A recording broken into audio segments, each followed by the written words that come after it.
हमारा आपसे केवल इतना निवेदन, इस पूरे श्रोता भाई बहनों से केवल इतना सा निवेदन है कि जिस भूमि को, जिस मकान को, जिस जमीन को, जिस जायदाद को आप बनाना चाहते हैं, जिस प्लाट को आप निर्मित करना चाहते हैं, कई कई घर ऐसे किराए के मकान में रहते थे तो अच्छे रहते थे, जब से घर बनाया प्रवेश करा तब से रो रहे हैं। 25 बार वास्तु शास्त्री वालों को बुला लिया, उसने यहाँ से सीढ़ी तोड़ दो, यहाँ से बना दो, यहाँ बाथरूम तोड़ दो, यहाँ से बना दो, ये पीछे से रास्ता कर दो, यहाँ से बना दो। ईमानदारी से कहना, पहले के समय में क्या वास्तु शास्त्री होते थे? नहीं। घर के बुजुर्ग कहते थे यहाँ कमरा बना दे बेटा, बेटा कमरा बना देता, यहाँ रसोई घर बना दे बेटा। घर के बुजुर्ग कहते थे वहां कमरा बनता था, घर के बुजुर्ग कहते थे वहां पर भोजन बनता था, उसके बाद भी उनके घर में शांति होती थी, फिर भी उनके घर में समृद्धि होती थी, लक्ष्मी की कोई कमी नहीं होती थी। कमाते कम थे पर ऐश की जिंदगी जीते थे, सुखमय जीवन जीते थे। आज के जमाने में बेटा कमा रहा, बहू कमा रही, पोता कमा रहा, पोती कमा रही, दादा कमा रहा, सारा घर कमा रहा है, उसके बाद भी सुख और समृद्धि और शांति नहीं है, उसके बाद भी आनंद की अनुभूति नहीं है, उसके बाद भी हमेशा रोना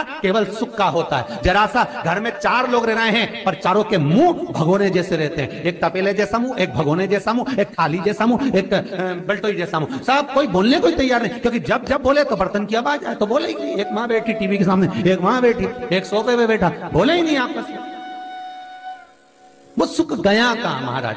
कई लोगों के मैसेज आते हैं, गुरुजी हम बड़े दुखी हैं, कारण क्या है? बस कारण इतना सा है कि आपने जब मकान का निर्माण कराया, वास्तु शास्त्री को बुलाया, इंजीनियर को बुलाया, सब ठेकेदार को बुलाया, सबको बुलाकर मकान, प्लाट, जमीन, जायदाद सब दिखवाया, पर आपने उस भूमि पर पद्म पुराण कहती है, धेनु मानस कहती है, स्कंद पुराण कहती है कि उस प्लाट पर आपने 3 दिन तक एक गौ माता को नहीं बांधा, 3 दिन तक एक गाय को उस प्लाट पर बांध कर चारा खिलाते। ना वास्तु शास्त्री को बुलाने की जरूरत पड़ती, ना कभी समृद्धि की, ना सुख की जरूरत पड़ती, क्योंकि गाय उस जगह से सारी इंद्रियों को आनंदित देकर सुख प्रदान कर देती है। उस जगह के सारी रोग, बीमारी, कष्ट, तकलीफ, दुख को गौ माता खींच ले। गौ माता जैसी जगत में कोई नहीं हो सकता। हाथ में घड़ी नहीं बांधती गौ माता, पर 4 बजे आपके यहाँ रोटी मिलती है तो 4 बजे खड़ी मिल जाती है। 3 बजे भोजन मिलता है तो 3 बजे आपके दरवाजे पे मिल जाती है। 1:30 बजे भोजन दोगे तो 1:30 बजे ही मिलेगी। 1:20 पे दोगे तो 1:20 पे ही मिलेगी।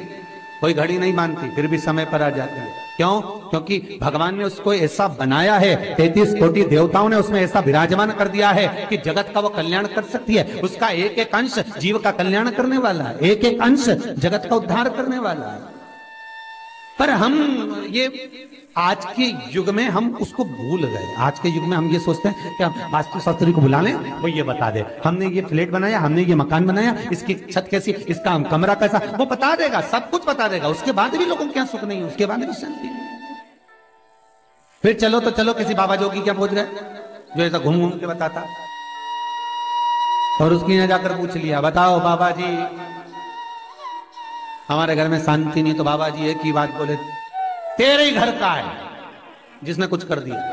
अब इसको याद आया 15 दिन पहले मेरी जेठानी से लड़ाई हुई, उसी ने कुछ करा।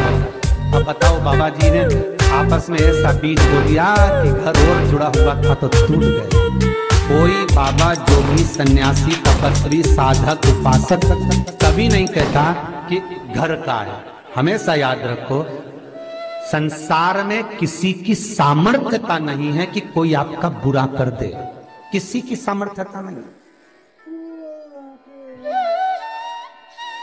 संसार में किसी की सामर्थ्यता नहीं कि आपका बुरा कर दे, बस आपका बुरा आपका किया हुआ कर्म करता, कोई दूसरा नहीं कर सकता। एक नींबू गिर गया दरवाजे पे तो 14 दिन तक नींद नहीं आई। सीसीटीवी कैमरे में देखो कौन पटक के गया, मेरे को तो 3 दिन से शंका हो रही पड़ोसन पे। अब बताओ, जब कैमरे में देख लिया तब मालूम पड़ा बेचारा साइकिल वाला सब्जी लेके जा रहा था उसके घर पे और नींबू पॉलीथीन से टपक गया। तब सुकून मिला कि ये नींबू, तब सोई आराम से कि पड़ोसन ने कुछ नहीं किया।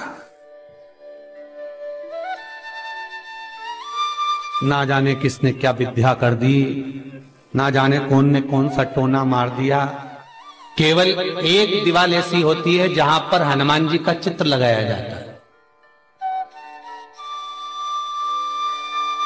चाहे तुम पर्वत उठाने वाला चित्र लगाओ हनुमान जी का, चाहे बैठे हुए लगाओ, चाहे रामायण पढ़ने वाला लगाओ, चाहे लंका दहन करने वाला लगाओ, चाहे राम नाम जपने वाला लगाओ, चाहे लक्ष्मण को संजीवनी देने वाला लगाओ, चाहे मौन मुद्रा में लगा दो, चाहे स्तुति में लगा दो, चाहे भजन में लगा दो, हनुमान जी का कोई भी चित्र लगता है तो ना पूरब में लगेगा, ना पश्चिम में लगेगा, ना दक्षिण में लगेगा। हनुमान जी का अगर चित्र लगता है तो उत्तर की दीवार में दक्षिण को देखते हुए लगता है, केवल एक ही स्थान।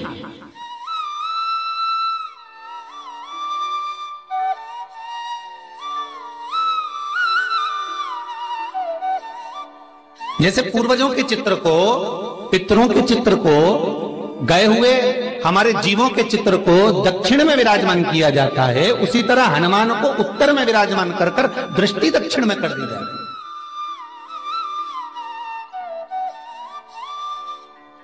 घर में हनुमान जी के जितने फोटो होते हैं उसको केवल दक्षिण दिशा में लगा और उत्तर दिशा में लगा बिठाते थे, और दक्षिण की ओर उनकी दृष्टि होना चाहिए, दक्षिण की ओर उनका मुख होना चाहिए।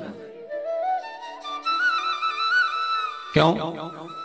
महाराज, अगर व्यक्ति के जीवन में कोई बीमारी आने वाली है, व्यक्ति के जीवन में कोई रोग आने वाला है, व्यक्ति के जीवन में अगर कोई कष्ट आने वाला है, व्यक्ति के जीवन में अगर कोई परेशानी आने वाली है, व्यक्ति के जीवन में कोई एक्सीडेंट का योग भी बनने वाला है, तो शास्त्र कहता है वो दिशा दक्षिण से ही बनता है।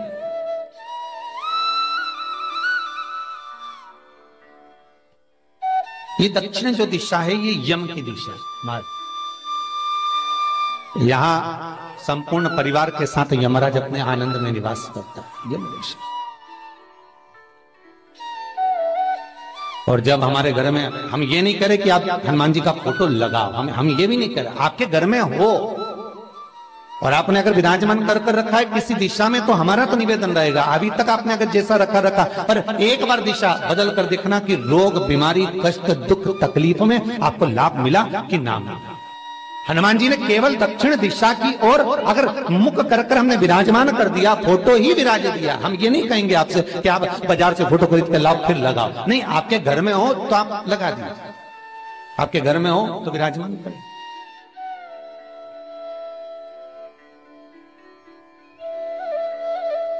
अच्छा, कितनी विपरीतता है वो भी आप जरा जानिएगा महाराज, कि शंकर भगवान के ऊपर जो जल चढ़ाया जाता है उसकी जलाधारी उत्तर में जाती है?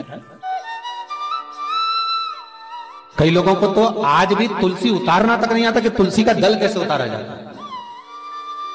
कई जगह तुलसी के क्यारे के नीचे शंकर जी का शिवलिंग रख दिया जाता है। महाराज नहीं है ध्यान, बस चल रहा है स्मरण।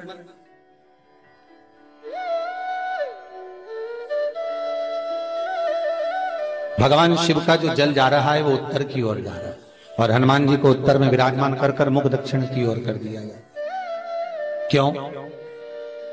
प्रबल दिशाओं में उत्तर और दक्षिण, महाराज ये जो दो दिशाएं, इनको साधने के लिए कोई देवता आगे नहीं आता। अगर इन दिशाओं को कोई साधने वाला है तो केवल एक देवाधिदेव महादेव ही हो सकता है।